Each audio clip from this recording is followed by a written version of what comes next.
ابو موسیٰ رضی اللہ عنہ روایت کرتے ہیں نبی کریم صلی اللہ علیہ وسلم نے فرمایا اس شخص کی مثال جو اپنے رب کو یاد کرتا ہے اور جو اپنے رب کو یاد نہیں کرتا زندہ اور مردہ جیسے ہے. تو ذکر کو زندگی سے تشبیہ دی گئی ہے، یعنی جس طرح انسان زندگی کے ساتھ خوبصورت ہوتا ہے، یعنی اس کا ظاہر خوبصورت ہوتا ہے جب زندہ ہوتا ہے، جب مر جاتا ہے تو آپ دیکھیں میت کیسی لگتی ہے، تو اسی طرح ذکر کے ساتھ انسان کا باطن روشن ہوتا ہے اور خوبصورت ہوتا ہے. ذکر جو ہے یعنی اللہ کی یاد جو ہے اس کی کئی اقسام ہیں. قرآن، نماز، تسبیحات، علم کا سیکھنا سکھانا، یہ اس وقت ہم ذکر کی مجلس میں ہیں. پھر اسی طرح دوسروں کو امر بالمعروف کرنا، نہی عن المنکر کرنا. تو یہ جو ذکر ہے اس کی کسی بھی شکل میں یہ اللہ تعالیٰ کے نزدیک ہر چیز سے بہتر عمل ہے. نبی صلی اللہ علیہ وسلم نے فرمایا کیا میں تمہیں تمہارا بہترین عمل نہ بتاؤں جو تمہارے مالک کے نزدیک اچھا اور پاکیزہ ہے اور تمہارے درجات میں سب سے بلند ہے اور سونا چاندی کے خرچ کرنے سے بہتر ہے اور اللہ کی راہ میں جہاد کرتے ہوئے تمہارے کفار کی گردنیں مارنے اور ان کے تمہاری گردنیں مارنے سے بھی افضل ہے. صحابہ نے عرض کیا کیوں نہیں؟ آپ نے فرمایا اللہ تعالیٰ کا ذکر، چاہے آپ نماز میں کر رہے ہیں، نوافل میں کر رہے ہیں، تلاوت قرآن کے ذریعے کر رہے ہیں، تعلیم قرآن کے ذریعے کر رہے ہیں، تسبیحات کے ذریعے کر رہے ہیں، درود شریف پڑھ رہے ہیں، کسی بھی طرح کھڑے بیٹھے لیٹے چلتے پھرتے، فارمل وے میں، انفارمل وے میں، اونچے یعنی جہرن اور سرن، جس شکل میں بھی آپ اللہ کو یاد کرتے تو اس کی اتنی زیادہ فضیلت ہے، بہت افضل عمل ہے. اور اس کے برعکس کیا ہوتا ہے؟ اللہ تعالیٰ سے غافل ہو جانا، بھول جانا، اور وہ عموماً کب ہوتا ہے؟ جب ہم دنیا میں خوب محو ہو جاتے ہیں. اسی طرح رسول اللہ صلی اللہ علیہ وسلم نے فرمایا بہترین عمل یہ ہے کہ جب تم دنیا سے رخصت ہو تو تمہاری زبان اللہ کے ذکر سے تر ہو. اور یہ اسی وقت ہو سکتا ہے جب ہمیں ہر حالت میں ذکر کرنے کی عادت ہو. یعنی ذکر جو ہی چھوٹے تو ہمیں کبھی سی محسوس ہونے لگے کہ کچھ رہ گیا ہے، کچھ چھٹ گیا میرے ہاتھ سے، کچھ نکل گیا ہے، کچھ کمی سی ہے، وہ خلا، وہ خالی پن فوراً محسوس کر لے. ہم ذکر کرنے والے سب سے آگے آگے ہوں گے. رسول اللہ صلی اللہ علیہ وسلم نے فرمایا مفردون سبقت لے گئے. صحابہ نے پوچھا اللہ کے رسول مفردون کون ہے؟ آپ نے فرمایا اللہ کا بہت ذکر کرنے والے مرد اور ذکر کرنے والی عورتیں. ذکر کی حالت میں مسلسل اللہ تعالیٰ کا ساتھ ملتا ہے، اللہ کا قرب نصیب ہوتا ہے. اللہ تعالیٰ فرماتے ہیں میں اپنے بندے کے ساتھ ہوں جب تک وہ مجھے یاد کرتا ہے اور میری یاد میں اپنے دونوں ہونٹ ہلاتا ہے. پھر شیطانی حملوں سے بچاؤ کا مضبوط قلعہ ہے. یحییٰ علیہ السلام نے بنی اسرائیل کو خطاب کیا اور اس میں ایک بات یہ کہی کہ بندہ جب تک اللہ کے ذکر میں مصروف رہتا ہے تو شیطان کے حملوں سے محفوظ ایک مضبوط قلعے میں ہوتا ہے، یعنی دشمن سے بچا ہوا ہوتا ہے. پھر جنت کے باغیچے ہیں ذکر کی مجلسیں، جیسے یہ مجلس ہے. رسول اللہ صلی اللہ علیہ وسلم نے فرمایا جب تم لوگ جنت کے باغوں کے پاس سے گزرو تو کچھ کھا پی لیا کرو. صحابہ نے پوچھا جنت کے باغوں سے کیا مراد ہے؟ آپ نے فرمایا مجالس ذکر، ذکر کی مجلسیں. قیامت کے دن سب سے زیادہ قابل رشک لوگ کون ہوں گے؟ جن کے چہروں کی سفیدی دیکھنے والوں کو ڈھانپ لے گی. وہ انبیاء و شہداء نہیں ہوں گے لیکن ان کے اللہ کے قریب ہونے کی وجہ سے انبیاء و شہداء ان پہ رشک کریں گے. عرض کیا کہ اللہ کے رسول یہ کون لوگ ہوں گے جن پہ انبیاء و شہداء رشک کریں گے؟ فرمایا یہ مختلف قبیلوں کا مجموعہ ہے، مختلف قبیلوں، مختلف بیک گراؤنڈ سے آئے ہوئے لوگ ہیں جو اللہ کے ذکر پہ جمع ہوتے ہیں اور عمدہ کلام کو اس طرح چن چن کر لیتے ہیں جیسے کھجور کھانے والا عمدہ کھجوریں چن چن کے لیتا ہے. تو مجھے اس حدیث کو پڑھتے ہوئے آپ لوگوں کا خیال آتا ہے کہ علم کی مجلس میں سے جو اہم اہم نقطے ہیں وہ آپ اپنے پاس محفوظ کرتے جاتے ہیں. کچھ باتیں دل میں یاد ہیں اور کچھ قلم سے یعنی نوٹ بک میں نوٹ کرتے جا رہے ہیں. تو ایسی مجلسیں جو ہیں وہ انسان کے لیے بہت بڑی نعمت ہے. پھر ذکر نہ کرنا باعث حسرت ہے. یاد رکھیے جب میں ذکر کا لفظ بولتی ہوں نا تو ذکر کی ساری اقسام ذہن میں لایا کریں، کیونکہ ہمارے ہاں ذکر صرف اللہ ہو کرنے کا نام بن گیا ہے. ذکر کی مجلس کیا ہے؟ جس میں سارے لوگ بیٹھ کے اندھیرا کر دیں اور پھر وہ اس انداز میں ذکر کریں کہ سارے ایک نعرے کی شکل میں اور مل کے کوئی آوازیں بلند کریں. صحابہ سے ایسے کوئی طریقے منقول نہیں ہیں. وہاں صحابہ کرام نبی صلی اللہ علیہ وسلم کی مجالس میں جو بیٹھ کے علم حاصل کرتے تھے اس کو بھی ذکر کی مجلس سمجھتے تھے اور ویسے بھی اکٹھے بیٹھ کر اللہ کو یاد کرتے تھے. جیسے مسجد نبی میں ایک دفعہ آپ تشریف لے گئے، 2 جماعتیں تھی، کچھ علم سیکھ سکھا رہے تھے اور کچھ بیٹھ کے ویسے ہی تسبیحات پڑھ رہے تھے اپنی اپنی. تو آپ علم والوں کے پاس گئے تو یہ بھی ذکر کی مجلس ہوتی ہے، یعنی علم کا سیکھنا سکھانا، اور بیٹھ کے تسبیح پڑھتے رہنا، ذکر کرتے رہنا، جیسے آپ حرم میں بیٹھ کے کرتے ہیں، کسی مسجد میں بیٹھے ہوتے ہیں، اس کے لیے ضروری نہیں ہوتا کہ کوئی تسبیحات کرنے کے لیے باقاعدہ لوگوں کو دعوت دے کر کوئی ایسے حلقے اکٹھے کیے جائیں۔ ذکر نہ کرنا باعث حسرت ہے۔ نبی صلی اللہ علیہ وسلم نے فرمایا جو لوگ کسی جگہ پر مجلس کریں لیکن اس میں اللہ کا ذکر نہ کریں اور نبی صلی اللہ علیہ وسلم پر درود نہ بھیجیں تو وہ ان کے لیے قیامت کے دن باعث حسرت ہوگی۔ اگرچہ وہ اجر و ثواب کی بنیاد پر جنت میں داخل ہو جائیں گے لیکن انہیں حسرت ہوگی کہ ہم نے یہ وقت کیوں گنوا دیا۔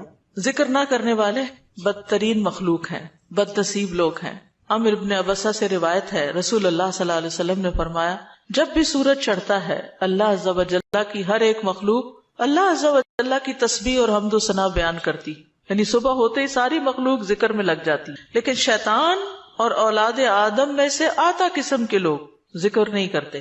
تو میں نے بنی آدم میں آتا قسم کے لوگوں کے بارے میں سوال کیا، آپ نے فرمایا بدترین مخلوق، یا فرمایا اللہ کی مخلوق میں سے بدترین لوگ، یعنی آسمان و زمین، سورج چاند ستارے درخت شجر حجر ہر چیز ذکر میں مشغول ہے سوائے ان لوگوں کے جو سو کے وقت گزار رہے ہیں یا غفلت میں پڑے ہوئے ہیں۔ حدیث نمبر 42، دو محبوب کلمات۔ عن ابی ہریرہ رضی اللہ عنہ قال قال النبی صلی اللہ علیہ وسلم کلمتان حبیبتان الی الرحمن خفیفتان علی اللسان ثقیلتان فی المیزان سبحان اللہ وبحمدہ سبحان اللہ العظیم۔ کتاب التوحید۔ ابو ہریرہ رضی اللہ عنہ روایت کرتے ہیں نبی کریم صلی اللہ علیہ وسلم نے فرمایا دو کلمے رحمان کو بہت محبوب ہیں، زبان پر بہت ہلکے ہیں لیکن قیامت کے دن ترازو میں بہت بھاری ہوں گے۔ سبحان اللہ و بحمدہ سبحان اللہ العظیم۔ اللہ اپنی حمد کے ساتھ پاک ہے، اللہ پاک ہے جو بہت عظمت والا ہے۔ تو جیسے ہم جانتے ہیں کہ نفلی عبادت میں افضل عمل اللہ کا ذکر ہے، تو یہاں پر اس ذکر کی خاص شکل بتائی گئی کہ اللہ تعالیٰ کی حمد و ثنا اور پاکی بیان کرنا۔ سبحانہ کا مطلب کیا ہوتا ہے کہ وہ پاک ہے۔ تو جس کلام میں، جس ذکر میں اللہ تعالیٰ کی پاکی بیان کی جائے، تسبیح بیان کی جائے اور حمد و ثنا بیان کی جائے، وہ اللہ تعالیٰ کا چنا ہوا کلام ہے۔ رسول اللہ صلی اللہ علیہ وسلم سے سوال کیا گیا کون سا کلام افضل ہے؟ آپ نے فرمایا جو اللہ نے اپنے فرشتوں اور بندوں کے لیے چنا۔ کیا فرمایا؟ جو اللہ نے اپنے فرشتوں اور اپنے بندوں کے لیے چنا۔ سبحان اللہ و بحمدہ، ٹھیک ہے، سبحان اللہ و بحمدہ۔ یہ تمام مخلوق کی نماز ہے، تمام مخلوق کی نماز ہے۔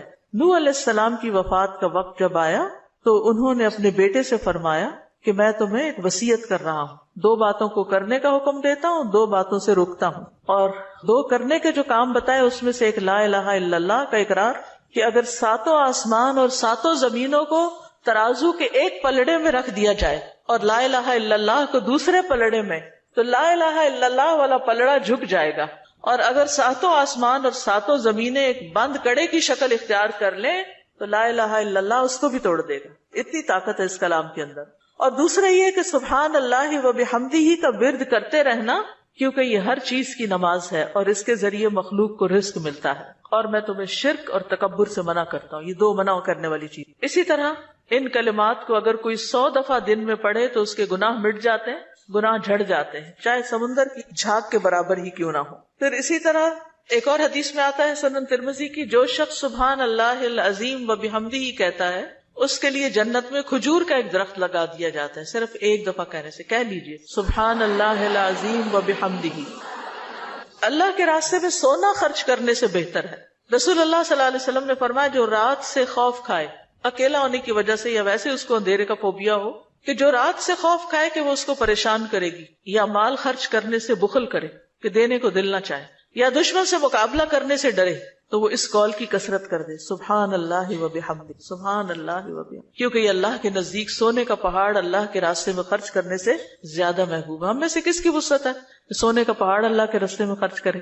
نہیں کر سکتے۔ تو اس لیے اس کلمے کو ہی زیادہ سے زیادہ پڑھ لینا چاہیے۔ اسی طرح سبحان اللہ، لا الہ الا اللہ، الحمدللہ، یہ کلمات عرش کے ارد گرد چکر لگاتے ہیں اور ان کی بھنبھناہٹ ہوتی، شہد کی مکھیوں کی بھنبھناہٹ کی طرح، اور وہ اپنے ذکر کرنے والے کی اللہ کے ہاں یاد دلاتے ہیں۔ تو آپ نے فرمایا کیا تم میں سے کوئی یہ پسند نہیں کرتا کہ اس کے لیے کوئی ایسا ہو جو ہمیشہ اللہ کے ہاں اس کی یاد دلائی جاتے رہے، یعنی کوئی ایسا طریقہ ہو کہ ہمیشہ عرش کے ارد گرد آپ کا ذکر ہوتا رہے. قیامت کے دن بھی یہ انسان کا بچاؤ کریں گے، یعنی جہنم سے بچانے کے لیے سبحان اللہ والحمد للہ ولا الہ الا اللہ واللہ اکبر. پھر اہل جنت کا ذکر کیا ہوگا؟ ان کے سانس کے ساتھ ان کو تسبیح و تحمید سکھا دی جائے گی کہ بولنا بھی نہیں پڑے گا، سانس لیں گے اور سانس کے ساتھ اللہ کا ذکر جاری ہو جائے گا.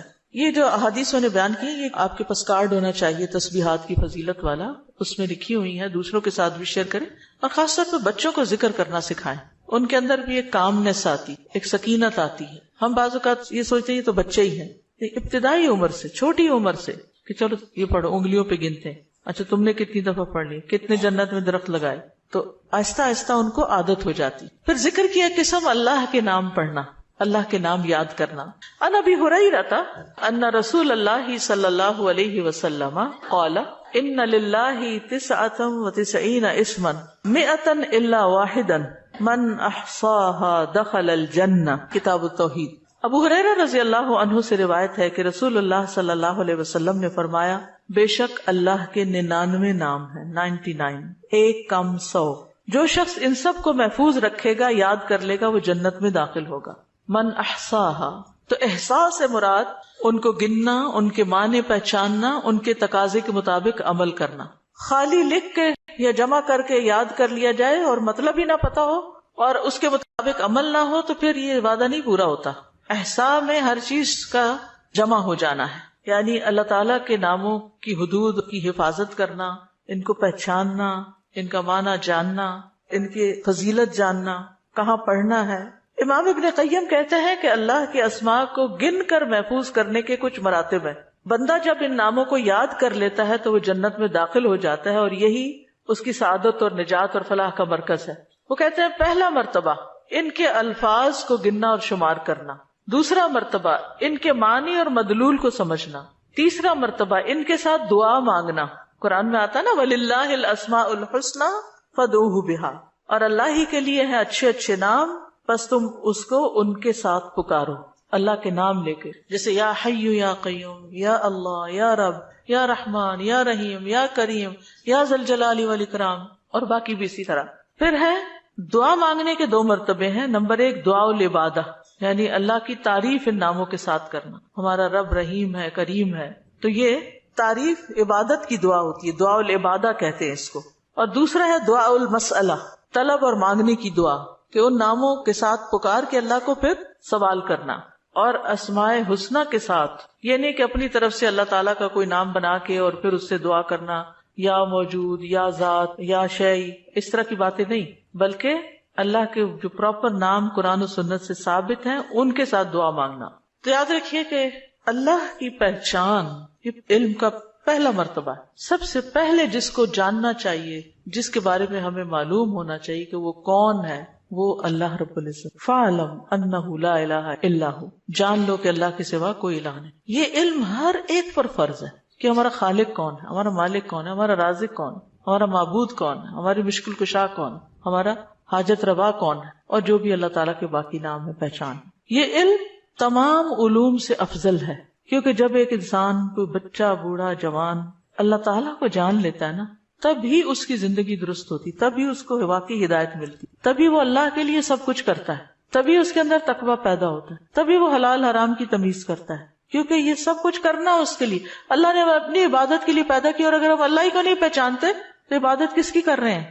تو پہلا کام اللہ کی پہچان ہے، اللہ کی معرفت، خود بھی اور اپنی آل اولاد کو بھی اور اپنے آس پاس کے لوگوں. اور اللہ کی پہچان کے لیے اللہ کے ناموں کا علم حاصل کرنا ضروری. پھر اس سے ایمان میں بھی اضافہ ہوتا ہے. جتنا جتنا آپ اللہ کو زیادہ جانتے چلے جاتے ہیں اتنا اتنا آپ کا ایمان بڑھتا ہے. اسی لیے اس کو اشرف العلوم کہا گیا ہے کہ تمام علوم کا سردار ہے یہ. پھر اسی طرح اللہ تعالیٰ کے ناموں کو پڑھنے، یاد کرنے، جاننے، سمجھنے کے بارے میں کچھ اصول و قواعد ہیں. اس میں پہلی بات یہ کہ اللہ کے تمام نام توقیفی ہیں، اس میں عقل کی کوئی گنجائش نہیں، یعنی بذریعہ وحی معلوم ہوئے.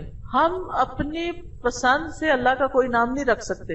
یعنی آپ یہ نہیں کہہ سکتے کہ مجھے اللہ سے بڑی محبت ہے تو میرا دل چاہتا ہے میں اللہ تعالیٰ کا یہ نام رکھ دوں, خود سے کیوں رکھ دوں, یہ نہیں کر سکتے آپ. ٹھیک ہے, کسی انسان کو, کسی بشر کو, کسی جن کو, کسی فرشتے کو یہ اختیار نہیں کہ وہ اپنی مرضی پسند سے اللہ کا کوئی نام رکھ دے اور اس سے اس کو پکارنا شروع کر دے, اور اس کی لاجک صرف یہ دے کہ یہ تو محبت کی بات ہے اور میں محبت سے یوں پکارتی ہوں اللہ کو. نہیں, اس کی اجازت نہیں, کیونکہ جتنا اللہ تعالیٰ خود اپنے آپ کو جانتا ہے ہم نہیں جانتے, اور جتنا اس نے چاہا ہمیں اپنے بارے میں علم دیا, اور وہ علم بھی نبی صلی اللہ علیہ وسلم کے ذریعے ہم تک پہنچا ہے, تو اس کو حاصل کرنے کی کوشش کریں. پھر اسی طرح دوسری بات یہ کہ اس بارے میں کتاب و سنت سے آگے نہ بڑھیں. عقل, رائے, خواہش. امام احمد کہتے ہیں اللہ کی صفت نہیں بیان کی جائے گی مگر وہی جو خود اس نے اپنی ذات کی بیان فرمائی ہے یا رسول اللہ صلی اللہ علیہ وسلم نے بیان کی ہے. ہم قرآن و سنت سے آگے نہیں بڑھیں گے, خود یا کسی عالم یا کسی اور انسان کے بتائے ہوئے نام کے مطابق نہیں کام کریں گے. پھر اگلی بات یہ کہ اللہ کے ناموں میں الحاد سے بچنا چاہیے. الحاد سے, الحاد کا مطلب کیا ہے؟ سیدھے رستے سے ہٹ جانا. لحد ہوتی ہے نا وہ قبر جو بغلی قبر ہوتی ہے, نیچے گڑھا کھودتے کھودتے سائڈ پہ قبر کھودنا شروع کر دیں. تو اس کی بہت سی صورتیں ہو سکتی, جیسے اللہ کے کسی نام کا انکار کر دیا جائے, یا نام جن صفات پر دلالت کر رہے ہیں ان کا انکار کر دیا جائے, جیسے امت میں کچھ ایسے فرقے گزرے ہیں کہ جو یہ کام کرتے رہے ہیں. پھر اسی طرح بغیر تحریف, تعطیل, تکییف اور تمثیل کے اسماء و صفات پر ایمان لانا ضروری. تحریف یعنی خود تبدیلی کرنا, تعطیل یعنی کسی صفت کو معطل کر دینا, تکییف کسی کیفیت کو بتانا, تمثیل یعنی مثال بیان کرنا, ان چیزوں سے بچنا چاہیے. پھر ایک اہم بات یہ بھی یاد رکھیے کہ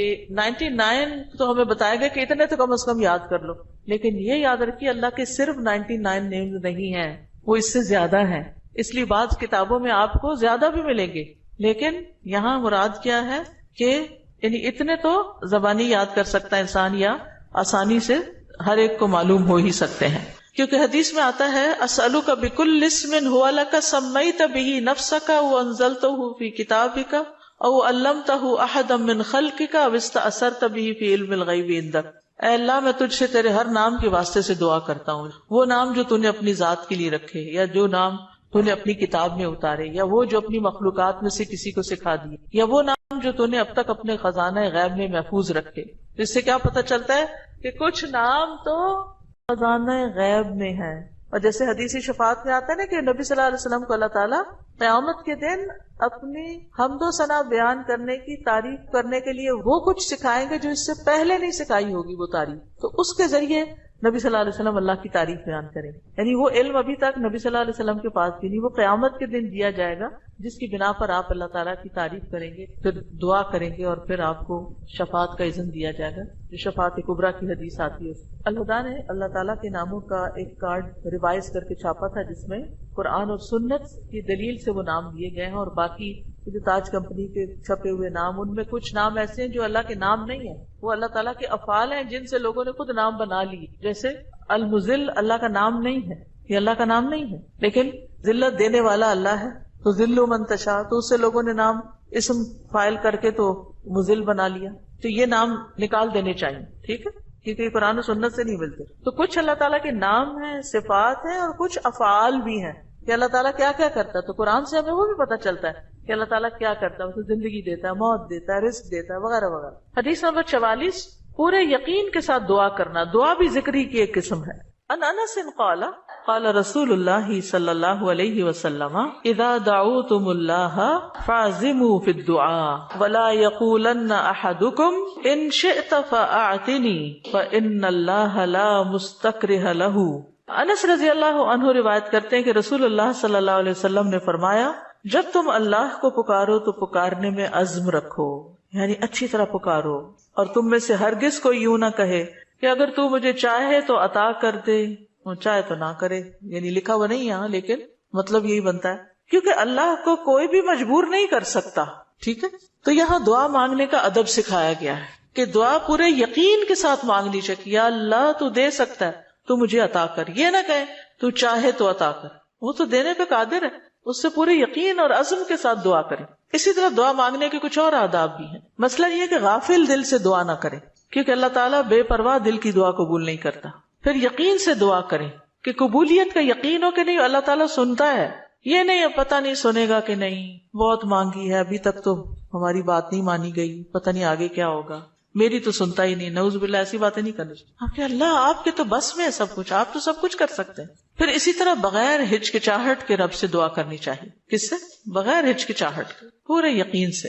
نبی صلی اللہ علیہ وسلم نے فرمایا جب تم میں سے کوئی آدمی اللہ کے سامنے اپنی خواہش کا اظہار کرے تو وہ زیادہ سے زیادہ مانگے، کیونکہ وہ اپنے رب سے مانگ رہا ہوتا ہے عز و جل سے، وہ سب کچھ کر سکتا ہے.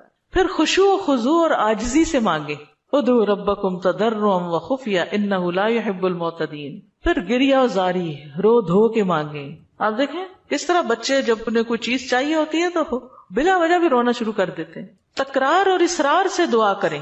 نبی صلی اللہ علیہ وسلم بعض اوقات 3 بار ایک دعا دہراتے تھے. آپ نے فرمایا جس شخص نے 3 بار اللہ سے جنت مانگی تو جنت کہتی ہے اللہ اسے جنت میں داخل کر دے، اور جو شخص 3 مرتبہ آگ سے پناہ مانگے تو دوزخ کہتی ہے اللہ اس کو آگ سے پناہ دے دے. پھر دعا میں جلد بازی نہ کریں. تو بندہ جب تک جلد بازی نہ کرے دعا قبول کی جاتی رہتی. یعنی جلد بازی کیا ہے کہ مایوس ہو کے انسان تھک جائے اور دعا مانگنا چھوڑ دے، یہ نہیں ہونا چاہیے. جی استاذہ، جو اللہ تعالیٰ کے جو نام ہے اور جو ان کے صفات ہیں یہ ریلیٹ کرتے ہیں نا آپس میں؟ اس کی ساری صفات اس کے ناموں میں، یعنی ناموں میں ہی اس کی صفات. یعنی ذکر کی ایک قسم جو ہے نا غور و فکر بھی ہے کائنات میں، اور اس کے ذریعے اللہ کو یاد کرنا. کیونکہ جتنی تقصیر ہم کرتے ہیں کمی کوتاہی دعا میں، وہ اسی وجہ سے کرتے ہیں کہ ہمیں اللہ کی پہچان نہیں ہوتی. آپ دیکھیے جب ہمیں لوگوں کی پہچان ہوتی ہے نا کہ کون کتنا سخی ہے تو ہمیں اس سے اسی کے مطابق توقع ہوتی. امی سے عیدی اتنی ملے گی اور ابا سے اتنی ملے گی، کیونکہ ہم دونوں کا مزاج پہچانتے ہیں کہ کون کتنا دیتا ہے. اسی طرح خالہ مامی دادی سب کا پتہ ہوتا ہے کہ کون کیا کرتا ہے. تو اگر انسانوں کا تھوڑا بہت ہمیں پتا ہوتا ہے اور اس کے مطابق ہی ہماری ایکسپیکٹیشن ہوتی ہے، تو جس کو اللہ کا پتا چل جائے کہ وہ کیا عظیم ہستی ہے، پھر اس کی دعا کی ایکسپیکٹیشن کتنی بڑی ہوگی کہ وہ کیا کچھ نہیں دے سکتا اور کیا کچھ اسے مانگنا چاہیے. وہ تو کبھی مایوس ہی نہیں ہو سکتا انسان. اساتذہ السلام علیکم. یہ جو ہم لوگ الہدا میں بھی پڑھاتے ہیں نسالوں کا یا اس کے اندر بھی یا معزو آتا ہے، تو کیا کوئی نیا ورژن ہے جس؟ بالکل نیا ورژن بھی ہے. کارڈز لے لیجئے اور نئے ورژن کی ریکارڈنگ بھی ہم نے کروا لی ہوئی ہے. ساجد محترم، یہاں پہ آپ نے ابھی فرمایا نا کہ تو چاہے تو عطا کر، یہ نہیں کہنا چاہیے، تو اس کی تھوڑی سی وضاحت کر دیں کیونکہ میرے ذہن میں بھی آ رہا ہے کہ ہم جب یہ کہتے، آپ نے بھی فرمایا نا کہ تو جو چاہے وہ عطا کر دے، ہمیں یہ نہیں کہنا چاہیے تو چاہے تو عطا کر دے. ہاں اگر تو چاہے تو عطا کر دے. اس کی تھوڑی سی وضاحت کر دیں کیونکہ میرے ذہن یعنی اس کا مطلب یہ ہے کہ مثلا مجھے گھر چاہیے، اللہ اگر آپ کی مرضی ہے تو دے دیں، نہیں تو نہ سے. یہ نہیں کہنا چاہیے. بندوں کے ساتھ ہم ایسے معاملے کر رہے ہوتے ہیں نا، دینا تو دو نہیں تو نہ دو. تو اللہ کے ساتھ ایسے نہیں کرنا، یہ بے ادبی ہے. استاذہ یہ جو آپ نے کہا کہ جس کا آخری کلام لا الہ الا اللہ ہوگا تو وہ جنت میں جائے گا، جیسے ہماری آنٹی حالت نیزہ سے 2 دن پہلے ہم نے ان کو پڑھایا، انہوں نے ورد کیا، اس کے بعد وہ کومے میں چلے گئی، تو ان کے لیے ہم یہ امید رکھ سکتے ہیں کہ ان کا آخری کلام یہی ہے لا الہ الا اللہ؟ یعنی آخری بات جو کی وہ لا الہ الا اللہ تھی، چاہے اس کے بعد 1 دن بعد فوت ہوئے یا 2 دن بعد. اور ایک اور بات، بعض اوقات قومے میں ہوتے ہوئے بھی سن رہے ہو، اور کئی لوگوں کا یہ پتہ چلتا ہے کہ وہ آہستہ سے زبان بھی ہلا رہے ہو، اور کئی لوگوں کا یہ بھی میں نے سنا ہے، مطلب لوگوں کے ڈیتھ کے جو حالات واقعات سنتے ہیں کہ بے ہوشی تاری رہی اور فوت ہونے سے تھوڑی دیر پہلے آنکھیں بھی کھولی اور منہ بھی ہلایا اور پھر دوبارہ چلے گئے. تو یہ اللہ کی دی ہوئی توفیق ہے، ہمیں توفیق مانگنی چاہیے کہ اللہ ہمارا آخری کلام لا الہ الا اللہ. آپ نے بھی ذکر کیا ہے، ذکر کا فضیلت بیان کی ہے، تو مجھے یہ بات سمجھ آئی ہے کہ جب ہم لوگ دن رات میں ذکر کرتی ہیں، ہماری زبان تر رہتی ہے ذکر سے، جوارے اس چیز کی گواہی دیتے ہیں، تو وہ جو ہے آپ کا جو اندر احساس ہے وہ یہ ہوتا ہے کہ ہمارا ٹائم ویسٹ نہ ہو، ٹھیک ہے، اور ہم لوگ جو ہے نا فضولیات سے وہ اجتناب کرتے ہیں اس چیز کو کہ ہم نے ذکر کرنا ہے، اپنی نیکیوں کو اضافہ کرنا ہے، خیر و برکتیں مانگنی ہے. کیا یہ چیز جو ہے ہمارے خشوع و خضوع میں اضافہ کر سکتی ہے؟ ذکر کے تو بہت سی برکات ہیں، اور اس میں سے یہ بھی ہے 2 چیزیں جو ہے نا ذکر میں بڑا فائدہ دیتی ہے. ایک ہے کہ ٹارگٹ ڈیلی سیٹ کرے، جیسے 100 دفعہ یہ سبحان اللہ و بحمدہ کہا گیا، یہ منیمم بیئر منیمم ہے کہ آپ یہ 100 دفعہ سورج نکلنے سے پہلے اور سورج غروب ہونے سے پہلے پڑھ لیں عصر کے بعد. پھر اسی طرح یہ ہے کہ نبی صلی اللہ علیہ وسلم دن میں 70 سے 100 بار استغفار کرتے. ٹارگٹ سیٹ کر لیں کہ میں نے لازمی یہ تو کرنا ہی کرنا ہے، اتنا تو کرنا ہے. زیادہ ہو جائے تو بہت ہی اچھا، کیونکہ حدیث میں آتا ہے نا طوبی لمن وجد الاستغفار فی صحیفتہ، کہ خوشخبری ہے اس کے لیے جو اپنے اعمال نامے میں استغفار کی کثرت پائے. پھر آپ دیکھیے درود شریف ہے، اگر کوئی اپنی ساری دعا کو درود شریف ہی بنا لے تو اس کے لیے ہر چیز کافی ہو جاتی. کم از کم ایک تسبیح درود شریف کی، اور اگر وہ نہیں نصیب تو صبح 10 دفعہ، شام 10 دفعہ، دن کا آغاز اختتام تو لازمی درود شریف کے ساتھ ہو. پھر اسی طرح لا حول ولا قوت الا باللہ ہے جنت کے خزانوں میں سے. اگر ہمیں دنیا کا کوئی خزانہ بتایا جائے تو ہم لوٹنے چلے جائیں اس کو، یہ تو جنت کا خزانہ ہے، وہ اکٹھا کرنے کے لیے اس کی تسبیح کر لیں. لا الہ الا انت سبحانک انی کنت من الظالمین کم از کم 100 دفعہ پڑھ لیں. 100 دفعہ نہیں، 10 دفعہ ہی رکھ لیں، لیکن ڈیلی پڑھیں. پھر اسی طرح سبحان اللہ والحمد للہ ولا الہ الا اللہ واللہ اکبر. اس کی بے پناہ فضیلت اور اس کی بے شمار فضائل ہیں اگر اس کی ایک تسبیح آپ کر سکیں. اب یہ ہے کہ اتنا کچھ اوور ویلمنگ ہو جاتا ہے، یہ بھی کر لو، یہ بھی کر لو، یہ بھی کر لو. کچھ چیزیں صبح کے وقت کے لیے رکھ لیں، کوئی دوپہر کے لیے رکھ لیں، کوئی شام کے لیے رکھ لیں، کوئی کہیں اگر آپ آتے جاتے ہیں اس کے لیے رکھ لیں، کوئی کسی کام کے ساتھ باندھ لیں. اگر آپ نے ٹارگٹ سیٹ کر لیا نا کہ یہ تو کرنا ہی کرنا ہے تو انشاءاللہ کر بھی لے گی. اگر کسی وجہ سے کوئی آگے پیچھے ہو بھی گیا تو رات کو سونے سے پہلے کر لیں. اگر ایک دن کچھ کمی بیشی ہوگی اگلے دن پورا کر. اپنے اوپر پابندی آپ نے خود لگانی کہ یہ تو میں نے کرنا ہے. ٹھیک ہے. دوسری چیز یہ ہے کہ اگر نہ کریں تو پھر اس پر اپنے آپ کو پنش بھی کریں، اس کے عوض کچھ صدقہ کریں، کیونکہ اپنی عادتوں کی اصلاح خود ہی کرنی. روزہ رکھیں، یعنی کمپنسیٹ کریں اپنے آپ کو، کیونکہ انسان کے جسم کے ہر جوڑ پہ روز صدقہ واجب ہوتا ہے. یہ تسبیحات جو ہیں وہ جوڑوں کا صدقہ بھی ہیں. ٹھیک ہے. تو اوقات مقرر کریں، اپنے لیے خود مقرر کریں، خاص طور پر جو مسنون تعداد آئی ہے اس کی پابندی کریں. اور باقی یہ تو ویسے کی تسبیحات ہیں نا، لیکن جو صبح شام کے اذکار ہیں ان کی پابندی کریں. رات کو سوتے وقت کے اذکار کی پابندی، گھر سے نکلتے آتے جاتے اٹھتے بیٹھتے سارے دن کے جو مسنون اذکار ہیں. دعا کیجئے کتاب کس کس کے پاس ہے؟ الحمدللہ سب کے پاس ہے. اس میں زندگی کے مختلف مواقع پر جو دعائیں کی جاتی، دعا جو وہ بذات خود ایک ذکر کی قسم. ٹھیک. فَإِذَا قَالَ سُبْحَانَكَ اللَّهُمَّ وَبِحَمْدِكَ وَأَثْنَى عَلَى اللَّهِ تَعَالَى بِمَا هُوَ أَهْلُهُ فَقَدْ خَرَجَ عَنِ الْغَفْلَةِ الَّتِي هِيَ حِجَابٌ أَيْضًا بَيْنَهُ وَبَيْنَ اللَّهِ تَعَالَى وَأَتَى بِالتَّحِيَّةِ وَالثَّنَاءِ الَّذِي يُخَاطَبُ بِهِ الْمَلِكُ عِنْدَ الدُّخُولِ عَلَيْهِ تَعْظِيمًا لَهُ وَتَمْجِيدًا وَمُقَدِّمَةً بَيْنَ يَدَيْ حَاجَتِهِ. فكان في هذا الثناء من أدب العبودية وتعظيم المعبود ما يستجلب به إقباله عليه ورضاه عنه وإسعافه بحوائجه. دعائے استفتاح. پھر جب وہ سبحانک اللہم و بحمدک یعنی پاک ہے تو اے اللہ اور سب تعریف تیرے ہی لیے ہے کہتا ہے اور اللہ تعالیٰ کی ثنا بیان کرتا ہے جو اس کی شان کے لائق ہے، تو وہ اس غفلت سے بھی باہر نکل آتا ہے جو اس کے اور اللہ تعالیٰ کے درمیان رکاوٹ تھی. وہ اس کی تعظیم اور بزرگی بیان کرنے کے لیے اپنی ضرورت سے پہلے بطور تمہید ایسا تحیہ اور تعریف بجا لائے گا جس طرح بادشاہ کے پاس داخل ہوتے وقت مخاطب کیا جاتا ہے. چنانچہ یہ تعریف بجا لانا عبودیت کے آداب میں سے ہے اور معبود کی تعظیم ہے جس کے ذریعے وہ معبود کو اپنی طرف متوجہ کر لے گا اور اس کی رضا پا لے گا اور اپنی حاجات میں اس کی مدد حاصل کر لے گا. تو یہاں یہ بتاتے ہیں کہ دعا استفتاح پڑھنے کا مقصد کیا ہے، کیوں پڑھی جاتی، اس کا کیا فائدہ ہے، اس سے کیا حاصل ہوتا ہے، اس کا کیا نتیجہ نکلتا ہے. یعنی نماز کا کوئی بھی سٹیپ جو ہے وہ بے مقصد نہیں ہے، بے معنی نہیں ہے. ایسے ہی کچھ چیزوں کو اکٹھا کر کے نماز نہیں بنا دی گئی، بلکہ اس کے پیچھے ایک حکمت ہے. فَإِذَا قَالَ سُبْحَانَكَ اللَّهُمَّ وَبِحَمْدِكَ پھر جب وہ کہتا ہے سبحانک پاک ہے تو، اللہم اے اللہ، وَبِحَمْدِكَ اور ساتھ تیری تعریف کے یا سب تعریف تیرے لیے ہے، وَأَثْنَى عَلَى اللَّهِ تَعَالَى اور وہ ثنا بیان کرتا ہے اللہ سبحانہ تعالیٰ کی، بما ہوا أَهْلُهُ جس کا وہ اہل ہے، فقد خرج عن الغفلة تو تحقیق وہ غفلت سے نکل آتا ہے، التي هي حجاب أيضا بينه وبين الله تعالی وہ غفلت جو حجاب ہے، ایک پردہ ہے، ایضا بھی یعنی وہ بھی ایک پردہ ہے اس بندے کے درمیان اور اللہ تعالی کے درمیان.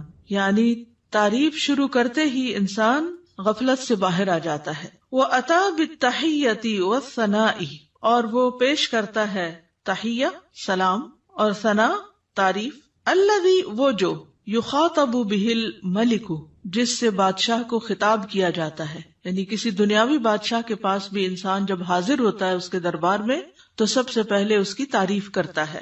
عند الدخول علیہ اس کے پاس داخل ہونے کے وقت، تعظیما لہ وتمجیدا اس کی تعظیم کرتے ہوئے اور اس کی بزرگی بیان کرتے ہوئے، ومقدمتا بین یدی حاجتہ اور اپنی حاجت پیش کرنے سے پہلے تمہید کے طور پر، مقدمہ تمہید یعنی مقدمے کے طور پر، فکان فی ھذا الثناء، تو یہ تعریف جو ہے اس میں، من ادب العبودیتی، یہ عبودیت کے آداب یا مینرز میں سے ہے، وتعظیم المعبودی، اور معبود کی تعظیم ہے، یعنی یہ اللہ سبحانہ تعالیٰ کی تعظیم کے لیے ہم ثنا پڑھتے ہیں شروع میں، سبحانک اللہم وبحمدک وتبارک اسمک وغیرہ، ما یستجلب بہ اقبالہ علیہ، جس کے ذریعے وہ کھینچ لاتا ہے یا متوجہ کر لیتا ہے اللہ سبحانہ تعالیٰ کی توجہ اپنی طرف، اقبالہ علیہ، اس کی توجہ اپنی طرف، ورضاہ عنہ، اور اس کی رضا، واسعافہ بحوائجہ، اور اس کی مدد کرنا۔ اسعاف آپ نے دیکھا ہوگا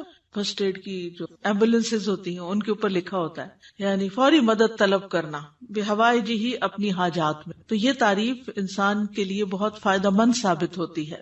کیا کیا فائدے اس میں بتائے گئے ہیں؟ نمبر 1، انسان غفلت سے نکل آتا ہے، ٹھیک ہے، خرج عن الغفلۃ التی ہی حجاب ایضا بینہ و بین اللہ تعالی۔ دوسری بات کیا ہے کہ وہ ملاقات سے پہلے یا ابتدا میں، جیسے کسی بھی بادشاہ کے پاس جانے کا ایک ادب، ایک پروٹوکول ہوتا ہے، تو یہاں بندہ تحیہ اور ثنا سے کام لیتا ہے، اور اس سے کیا فائدہ ہوتا ہے کہ ایک تو جو ہمارے اوپر ادب آداب کا حق ہے وہ ادا ہوتا ہے، دوسری طرف یہ کہ معبود کی تعظیم ہوتی ہے، معبود یا رب ہماری طرف متوجہ ہوتا ہے، وہ راضی ہوتا ہے، اور بندے کی مدد کرنے میں وہ جلدی کرتا ہے۔ تو یہ فائدے ہیں دراصل ثنا پڑھنے کے۔ حقیقت یہ ہے کہ اللہ سبحانہ تعالیٰ کی ذات ہی قابل تعریف ہے۔